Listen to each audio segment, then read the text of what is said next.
Depuis quelques mois, et précisément en septembre 2015, le village de Brin enregistre un déversement des déchets issus de la ville de Ziguinchor. Et récemment, en février 2016, nous avons enregistré de nouveau des déversements, mais cette fois-ci, c'est des déchets issus des fosses septiques de Ziguinchor. Ainsi, plusieurs démarches ont été effectuées, à commencer par l'initiateur qui est le maire de Namport. Nous voulions, à cet effet, lui faire asseoir à cette mesure parce qu'elle a été prise sans concertation. Je dis bien sans concertation. Parce que bien avant qu'on prenne une telle mesure, il est nécessaire d'impliquer les villageois. Or, cela n'a pas été le cas. Les villageois n'ont pas été consultés, ni avisés, ni informés. Et là, ça fait mal. Il y a également d'autres démarches qui ont été effectuées au niveau de la sous-préfecture de Niassia, qui avait apprécié cette initiative, mais menace d'emprisonnement contre tous ceux qui tentent de se manifester.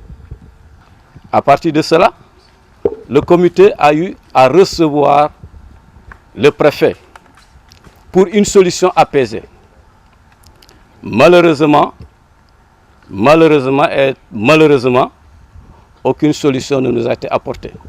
Si vous tenez compte de ces slogans que vous avez là au niveau des banderoles, nous nous sommes dit que Brin se veut propre et parfumé par sa flore résiduelle. Mais ce n'est pas pour rien. Vous voyez, là où nous y sommes, il y a donc un impact environnemental nuisible. C'est ce qui nous a poussé à organiser une marche. Et cette marche, elle devait avoir lieu, si nous tenons compte des dispositions de l'article 10 de la Constitution du Sénégal, nous devons organiser une marche pacifique, selon un itinéraire. On vous a interdit la marche. Et à quelques jours, à la veille de notre marche, nous recevons un arrêté interdisant cette marche pacifique. Mais pour quelle raison? C'est parce qu'il y a une volonté manifeste de pouvoir toujours faire venir déverser des déchets et des ordures dans ce village. Nous ne voulons pas que notre village soit transformé en poubelle. Non, non. Nos villages ne doivent pas être transformés en poubelle.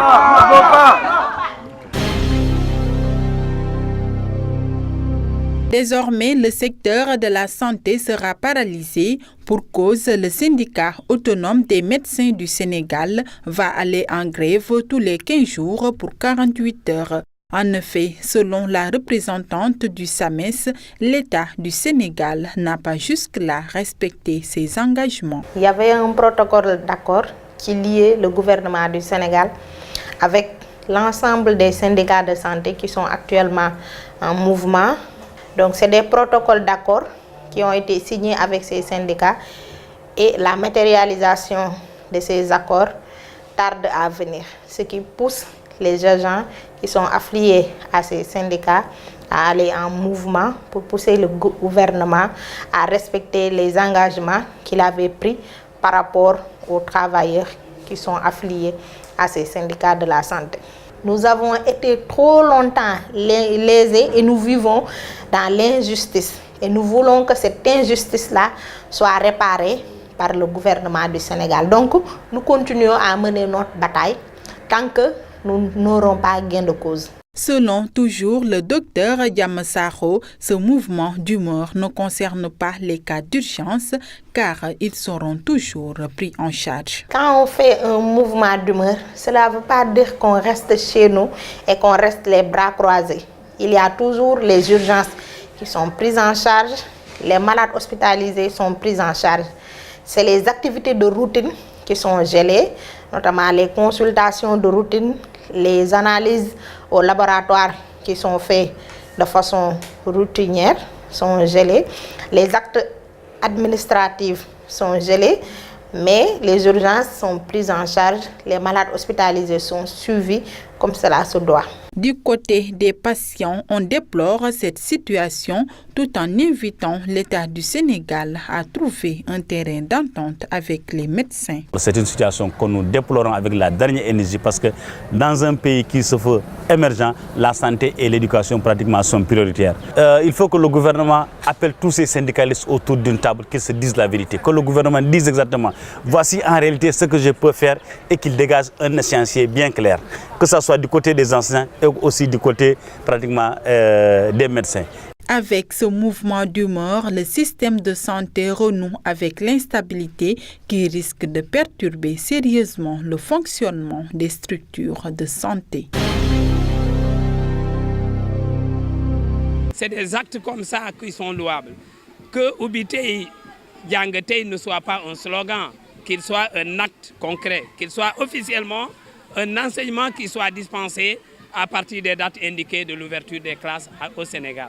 C'est pourquoi Bretagne-Casamance, comme si le ministère se mettait en rapport avec Bretagne-Casamance pour respecter le slogan de Ubitei Diangatei.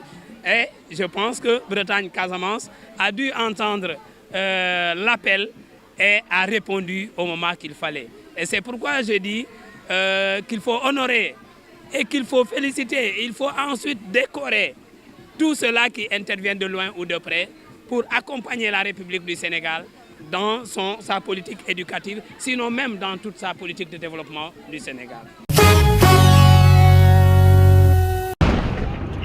L'avancée des combattants se fait de plus en plus difficile au deuxième jour de l'offensive sur Mossoul en Irak. Les Kurdes arrivent par l'Est. Leur objectif n'est plus qu'à une vingtaine de kilomètres. La progression est difficile en raison des nombreux pièges laissés par les djihadistes. Plus de 25 000 soldats sont mobilisés pour cette opération qui pourrait durer des semaines, voire des mois. Des habitants des périphéries les plus proches de la ligne de front ont commencé à gagner le centre-ville. Les djihadistes les empêchent de quitter la ville. La rapidité devrait être l'élément clé de cette opération, affirme ce leader kurde. Le plus tôt sera le mieux pour éviter un exode humanitaire ou des complications dont personne n'a besoin. Mossoul n'est pas totalement encerclé. Au nord-ouest subsiste un corridor d'accès. Le Premier ministre irakien affirme qu'il est sécurisé pour permettre la sortie des civils. Il pourrait aussi être emprunté par les djihadistes pour gagner Raqqa, leur capitale en Syrie.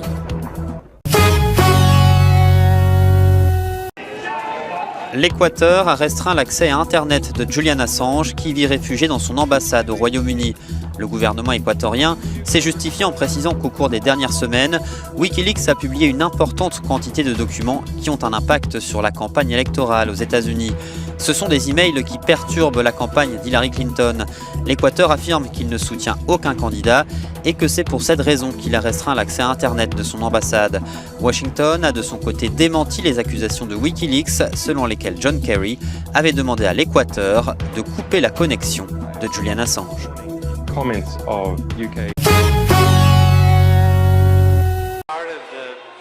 Deux jours avant son enlèvement, Jeffrey Woodkey, l'humanitaire américain, a assisté à une cérémonie de son ONG dans la région de Tawa, au nord-est du Niger.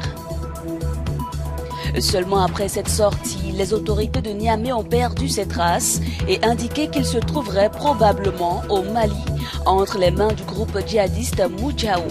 L'enlèvement s'est produit vendredi. Ses ravisseurs auraient tué un garde national et le gardien de son domicile avant de s'enfuir. Arrivé dans le pays en 1992, le ressortissant américain était parfaitement intégré et parlait les langues locales.